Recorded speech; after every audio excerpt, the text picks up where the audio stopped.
Hey friends, I am working on a quilt this morning that I wanted to stop and tell you the progress of it for a couple of reasons. I want the person who made this quilt to be able to show a little video of the progress to the person that she's gifting it to. And that person's name is Julie, evidently, because her name is written all over all of the little blocks. This is a retirement quilt. Certainly Julie was someone who was well loved. Is well loved, but I meant past tense in the sense that this happened whenever she was retiring. So I just had a thread break and I thought this was a great time to stop and talk about something. I'm not going to show the quilt right now. I'm probably going to hold off showing it until I know it's in Julie's hands, because even though she's seen all these pictures of the quilt, there's a different magic that happens when the stitching goes in, and I want her to see that firsthand. So what I was going to talk about though is I had a problem yesterday come up that really delayed me to be able to work on this over the weekend.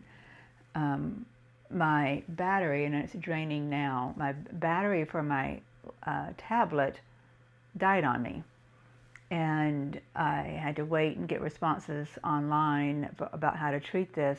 So I had to go, and what you do whenever your battery dies on your tablet is you first want to see if all your cords are connected. If they are, and you're still having a problem, then it very likely might be your cable and not necessarily the battery of the unit. So I had to go and find my cable to charge the tablet by itself. Disconnected it from the machine, charged it overnight. It did receive a charge, but then I plugged it back up to the machine, shut the machine down, started off fresh, and then put the tablet back on the machine, hooked it back up, turned the machine on, and it's not receiving a charge while it's hooked up. So I'm going to have to do some troubleshooting there. So I'm on borrowed time here. I have like half of a battery life left to quilt before I have to stop everything and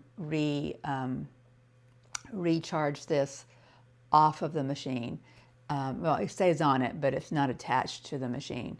I don't know if I can actually like use the power supply for this and run it over to the wall and just make sure that it is like taped to the machine head so it stays out of the way.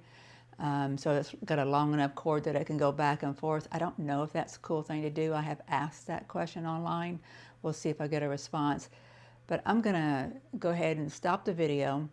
I just wanted to present this problem for anybody else who's dealt with this.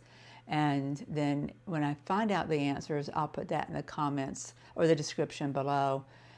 Just never know what's going to come up. This is something that was not on my radar. I'm glad to be able to get to this. It's taken me 8 days to get back to it from the time I got it loaded. I'm just on the big struggle bus, guys. The energy and effort that I'm giving right now is something that's very fleeting. It comes in spurts.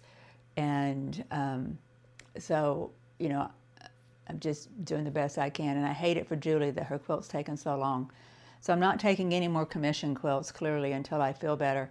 But it does bring me great joy to get to work on somebody's and to know that this is going to be so meaningful to her.